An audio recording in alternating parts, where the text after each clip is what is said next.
声優で大活躍中の Good morning. And what we're going to do today is take a look at Fujisawa High School, starting off with the center of the universe. This is Akihabara and this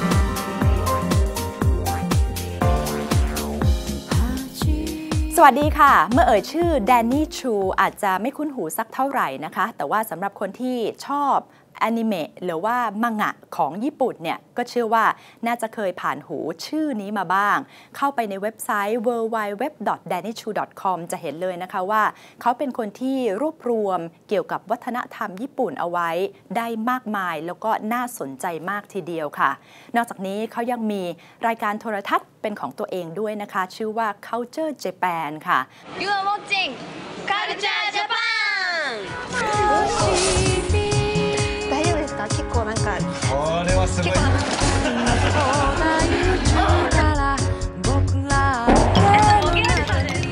เขาเป็นชาวมาเลเซียนะคะเป็นลูกชายของคุณจิมมี่ชู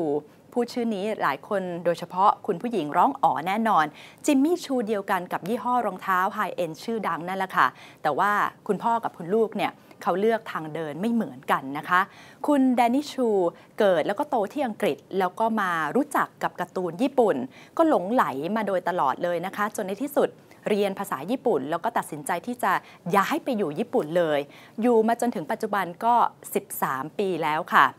โดยที่เขานั้นพยายามที่จะเรียนรู้เกี่ยวกับวัฒนธรรมญี่ปุ่นแล้วก็เผยแพร่ให้คนอื่นได้รับทราบด้วยนะคะปัจจุบันก็เป็นเจ้าของบริษัทที่ชื่อว่า Mirai Inc. ซึ่งจะทำการเผยแพร่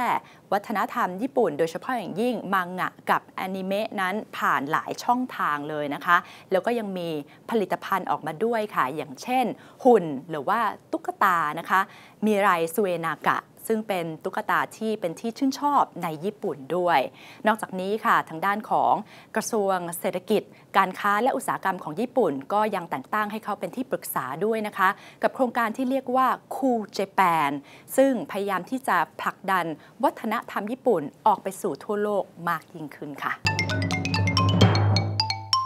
Why were you so interested in Japanese popular culture, especially manga and anime? So I was born and raised in the UK, and I think when I was it was early 20s, I discovered Japanese pop culture, and I did so through games and through anime, which is Japanese animation. And I was fascinated about like the look and feel and the content, so I wanted to learn more about the culture. I went to a Japanese bookshop in London. It was called the Japan Center. And I started buying magazines on like more like games and anime, and from there I just started to discover like much more Japanese pop culture,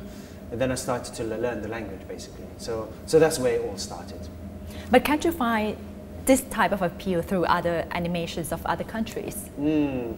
I think I particularly like the way that Japanese characters are drawn, the style of drawing. I think they kind of look cute. So in Japan they have this concept of kawaii, which means cute. Kawaii, kawaii, kawaii. Japanese people are brought up on kawaii since they were like a child. So like animation like manga.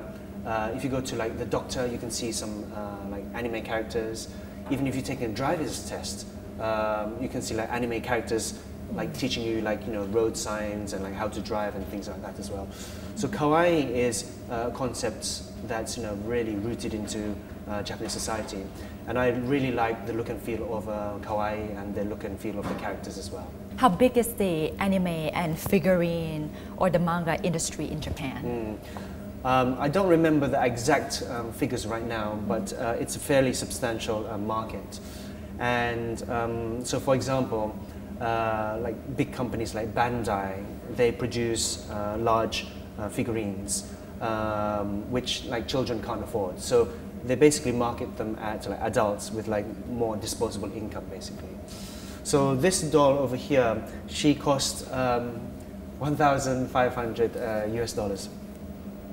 That's not cheap. It's not cheap at all, no. So basically these are marketed at adults with more disposable income. But the trend is that students are starting to save up money and buy these dolls as well. What do these dolls mean, especially to Japanese? They seem to be very passionate about anime and manga. Yeah, so these dolls in particular are, the face is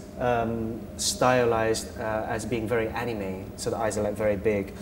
And many of these are based on anime licenses. So people who have enjoyed like anime titles, they may want to have something that they can see, not just on the screen, but right next to them as well.